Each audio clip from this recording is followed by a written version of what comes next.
subscribe, stay up to date. The episodes dropping on Mondays. It's the Matt, watch that. It's the Matt, watch that. It's the Matt, watch that podcast.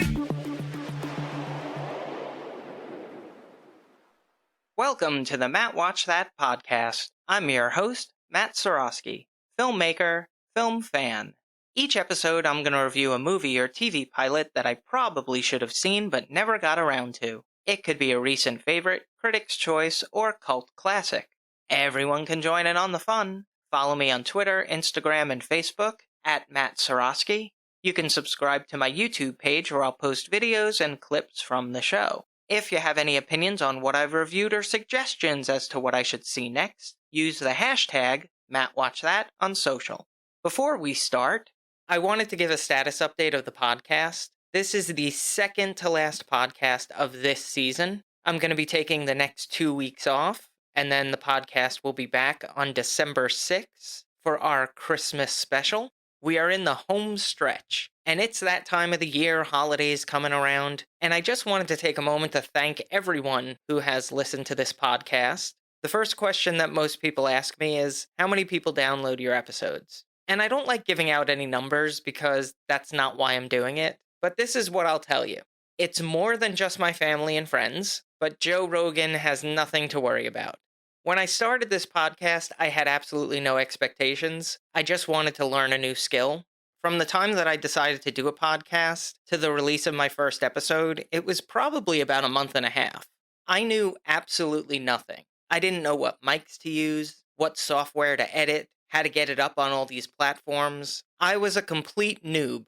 And in a couple of weeks, I had my first episode. And from the very beginning, all I wanted to do was have a little fun. Once this becomes a chore, that's when I'm going to hang my hat up. But until then, I'm getting to watch movies and TV series I haven't seen before, and then blabbing about it for 20 minutes.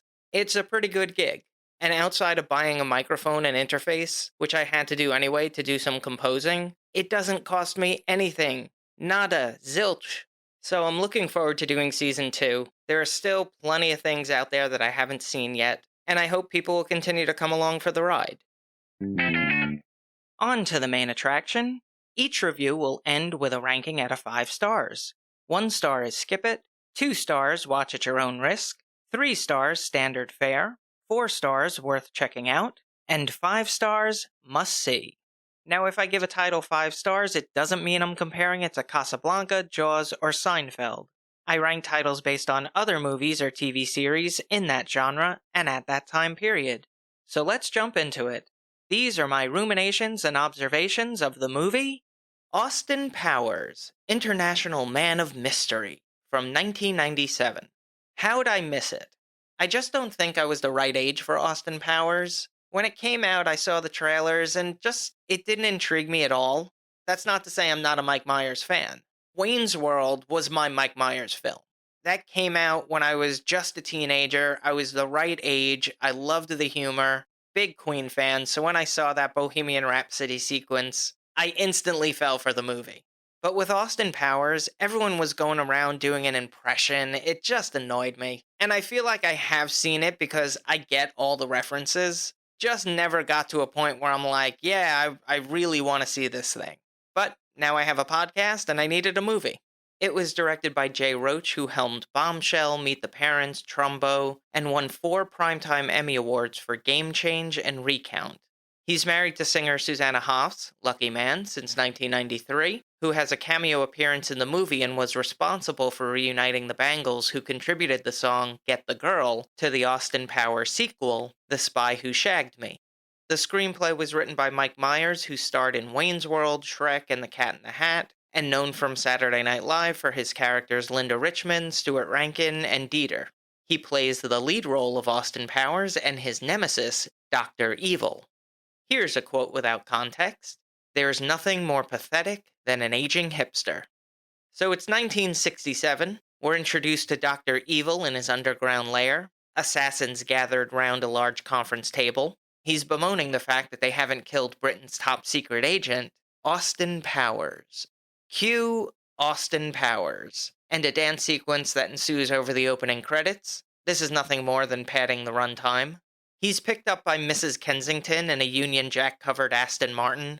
Over the intercom, Basil Exposition, a great name by the way, warns that Dr. Evil is planning a trap for him tonight at the Electric Psychedelic Pussycat Swingers Club. They arrive at the club to great fanfare, and Austin Powers is immediately attacked by an assassin before Dr. Evil makes an appearance. As they chase after him, Dr. Evil escapes in a cryogenic freezing pod where he cryptically warns that he'll see Austin Powers in the future. 30 years later, Dr. Evil's craft is spotted on satellite, and NORAD warns Washington, D.C. Commander Gilmore travels to London and meets with Basil Exposition at the Ministry of Defense, who explains that Austin Powers volunteered to be cryogenically frozen in case Dr. Evil should ever return. MOD goes through the unthawing process and informs Austin Powers that Dr. Evil is on the loose in Nevada, and he'll be teaming up with Miss Kensington to stop the madman. She's the daughter of his former partner and a top-secret agent who will acclimate him to 90s culture. Both Kensingtons were perfectly cast. I don't think I've ever seen a better mother-daughter pairing since Jamie Lee Curtis and Janet Leigh, and they were actually mother-daughter. Mimi Rogers from The X-Files, Lost in Space, and Bosch plays the elder Kensington, with Elizabeth Hurley of Bedazzled, Passenger 57, and EdTV fame is Ms. Vanessa Kensington. Dr. Evil gathers his assassins, Patty O'Brien, Frau Farbacina, and Number 2, played by Paul Dillon, Mindy Sterling, and Robert Wagner respectively, and tells them of his plan. A breakaway Russian republic is about to transfer a nuclear warhead to the United Nations, which they will intercept and hold the world ransom for $100 billion. Alright, that's the only time I'm doing anything close to an impression. Posing as a married couple on vacation, Austin Powers and Ms. Kensington fly to Las Vegas to foil this evil plot. Austin Powers' International Man of Mystery is fine. I tried to be very objective about it and did approach it with an open mind, but it's pretty much exactly what I expected. It's almost like eating junk food. You do it because it's there, but you're getting no nutritional value, it's just filling you up. That's basically what this movie did for me. It just made me pass 90 minutes of time. And I don't know if this is the movie that started it, but the trend of explaining bad jokes really annoys me. I'm fine with dad jokes. I tell them all the time. But there's an expectation that dad jokes are bad. So when you tell a dad joke, it's eye-roll inducing, of course.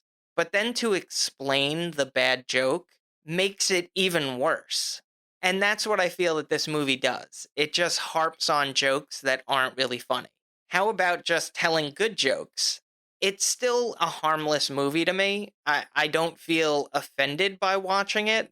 I'm just ho-hum about it. There are certain aspects that I did enjoy. I think the acting was fine. I do enjoy parodies, so watching this movie and pinpointing all the things that you see in Bond movies is enjoyable. And I really like the score. It obviously has a following to warrant 2 sequels. And at Halloween, you always see people dressed up as Austin Powers. So I get why people would like it. The movie just isn't my cup of tea. Now for a little trivial trivia. Model and actress Lois Chiles, who played Holly Goodhead in Moonraker and the hit-and-run driver in Creepshow 2, makes a cameo appearance as the wife of a steamrolled assassin.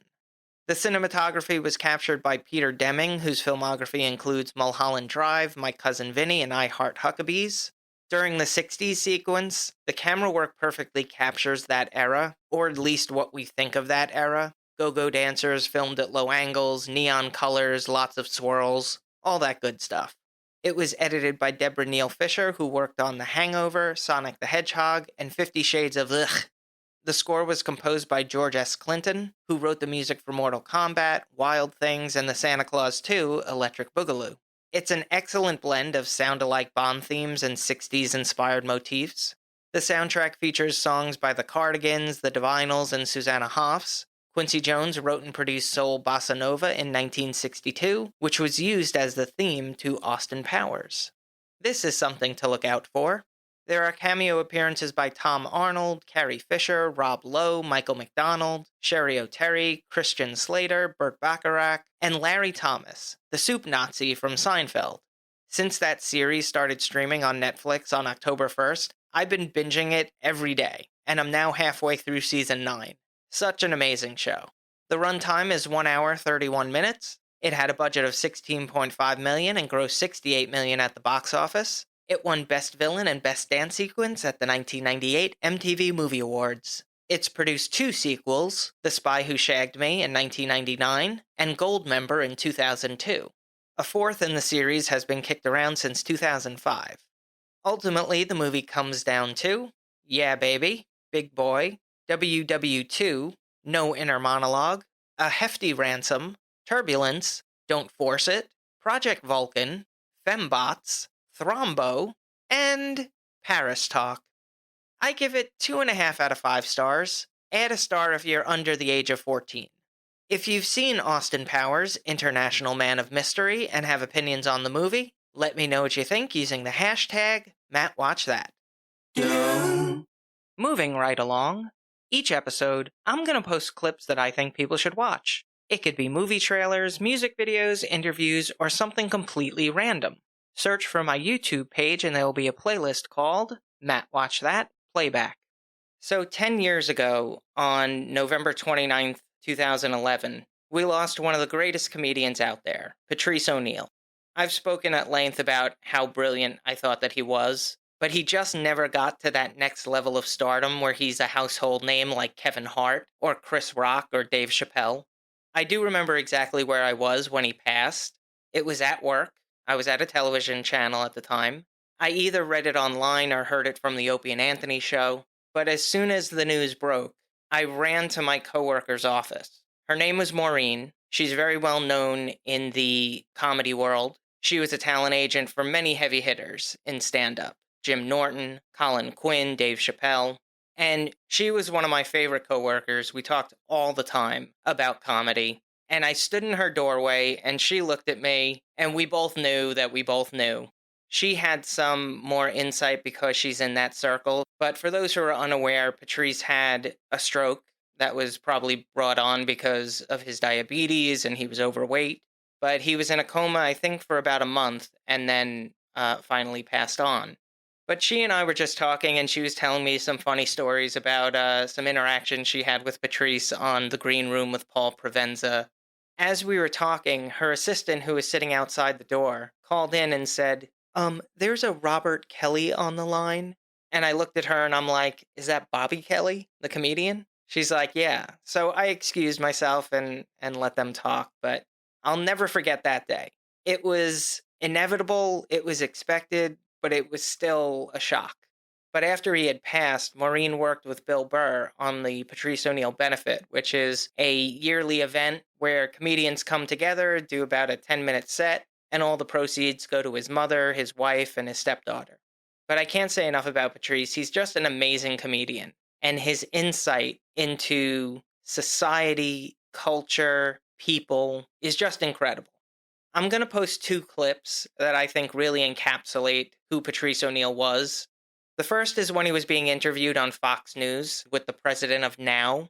And every time he talked, you could hear the passion in his voice. And then they went to the president of Now, and she's saying things in generalities with her talking points, and Patrice just calls her out on it.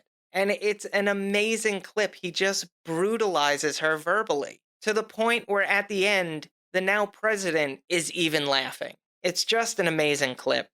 And then I'll post a best of compilation of Patrice on Tough Crowd with Colin Quinn. They'll all be available in the Matt Watch That Playback playlist on YouTube. Check it out. Now it's time for the recommendation. Yes, that's the word recommendation with Matt in the middle. I'm going to end each podcast with my own recommendation of a movie or TV series. Today I'm talking about Speechless, created by Scott Silveri, who worked on Mad About You and Friends. It starred Minnie Driver and John Ross Bowie as Maya and Jimmy, the heads of the DeMeo household. They're kind of a rough and tumble family. They know how to get by. It's really enjoyable watching their ventures. They have 3 children, the oldest of whom, named JJ, has cerebral palsy and is nonverbal. He uses a laser pointer that's strapped to his head, along with a board that has common phrases, to communicate with his family and friends. The middle son, Ray, is very scholarly. He's also kind of a worrywart. He's probably the most responsible one. And then there's Dylan, the youngest daughter, who's the athlete of the family. Very competitive, always looking for a challenge. The actors playing the children are Micah Fowler, Mason Cook, and Kyla Kennedy. They're joined by Kenneth, who originally works at the school that JJ attends, but leaves to become his aide. He's portrayed by Cedric Yarbrough. This is a fun series, especially if you get past the pilot. In the beginning, Minnie Driver as Maya is very much a mama bear, helicopter parent, very protective of her family, especially JJ. And if her son needs something, she's gonna get it, by hook or by crook. And I can see that sometimes grating on people, but you also have to look at it from the perspective of the family. The series was actually inspired because Scott Silveri's brother had cerebral palsy. So he wanted to create a show that gives some insight as to what the family has to go through when you have a member who has special needs. Sometimes it's a struggle, and sometimes it's rewarding. And I think the episodes show both. And that's part of the charm of the series. This is what happens when you put representation on screen. Most of us don't have to think about a building being wheelchair accessible, but they do. You see what they have to go through, and maybe from that, gain a little more empathy and understanding. Diversity and representation only help our society, so it's good to have it in our movies and our television shows. Speechless was on for 3 seasons, 63 episodes from 2016 to 2019. That's all for this edition of Matt Watch That. Thanks for listening to me babble. You can follow me on Twitter, Instagram, and Facebook at Matt Seroski. You can subscribe to my YouTube page where I'll post videos and clips from the show. If you have any opinions on what I've reviewed or suggestions as to what movie or TV pilot I should see next, use the hashtag MattWatchThat on social. I plan on having interactive elements, so follow, subscribe, and like for all the latest news, updates, and polls. Until next time, the end.